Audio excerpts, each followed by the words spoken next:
Hi, Andrew Cooper here from Advice for Living Financial Planning in Diamond Creek. This is our budget update for 2018 for older Australians.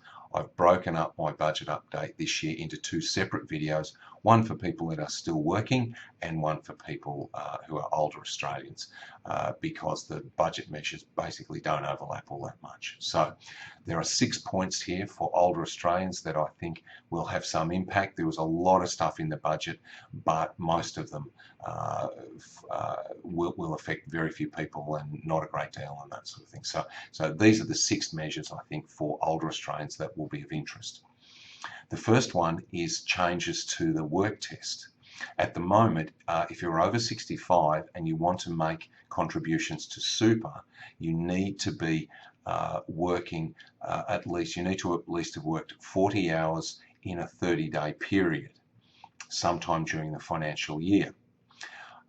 That has now been changed from next year so that if you qualify in a given year, then in the following year you do not qualify for the work test. You can still make contributions in that 1 year after. So it's only for the year after you stop qualifying for the work test. So this would affect people, say, who retire at, say, age 65 or 66, whatever, and then in the following year maybe receive a delayed employer payment or maybe an inheritance or something like that. And normally you wouldn't be able to get it into super. You will be able to do that now. So that's a useful benefit that will start from next year. In terms of additional income, the pensioner work bonus has been improved as of next year. The pensioner work bonus is a system that allows people who are on age pension but who are still working to earn additional money and not have it taken into account. At the moment, the income test works so that for a single person, you can receive up to $168 per fortnight before the income test starts to reduce your pension.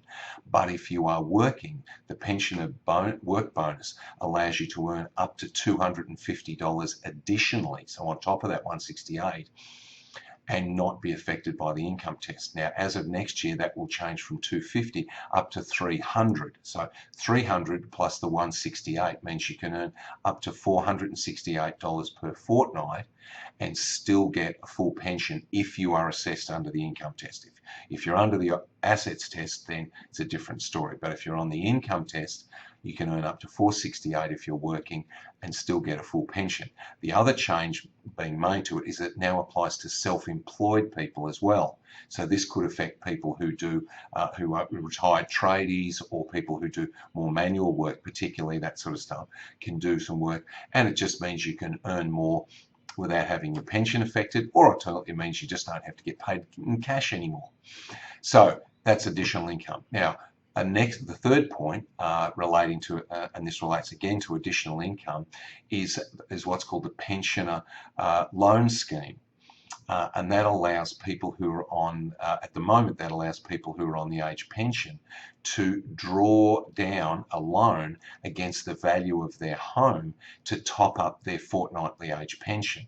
Now, this scheme has now been extended to any person of age pension age. So you don't have to be an age pensioner and you can still borrow against the value of your home. So it's like, basically, it's a reverse mortgage funded by the government. You can't take a lump sum, but you can draw regular income from it, and you can draw income up to the value of 150% of the fortnightly age pension. The government do charge interest, so it's a 5.25% interest rate on that, but there is what they call a no negative equity guarantee. So it means you can never borrow more than your house is worth, meaning that when you pass away, your dependents won't be stuck with a bill for the government. They mightn't get much money out of the house, but they won't be faced with a bill. So that's useful. So that's, in terms of income, that's pretty much it, except that carer allowance, which some people may be receiving. It's about $127.50 a fortnight, as I recall, if you are caring for a person with special needs or a disability. that is now going to be income tested. So it will probably only affect people who are working, but the income test doesn't cut in until you're earning more than $250,000 a year. So I can't imagine that will affect many people, but that is the story. Obviously it will affect some, because otherwise the government wouldn't bother with it otherwise. So yeah, up to 250,000 a year income, you're not affected, but I don't know, maybe it's the thin end of the wedge. Two other issues related to care. In relation to home care, level 4 packages are the highest level of care that is provided in the home, and obviously they are quite highly sought after. The government is releasing 14,000 new packages next year at that level 4 point. These are sort of people who would probably otherwise be in aged care. So obviously they're very keen to keep as many people in their homes as they can. So they will be released. And for people who do go into aged care, the last point is that there was about 13,500 new aged care beds going to be funded. So that will provide additional space for aged care residents. That's about it for senior Australians. As I said, I did a separate video for those people still working. It talks mostly about the tax brackets, and there's some tax offsets and that sort of stuff. Most of those will not affect people, but you're welcome to go and have a look at that video. Likewise, with this video, if there's anybody who you think may be interested in it, please feel free to forward it to them. And anybody who wants help from us, please feel free to refer them to us. If you don't have the technology to share this video, then give us a call and we'll send it to anybody you like. Thanks for your time. Again, any questions, give us a call. Thank you.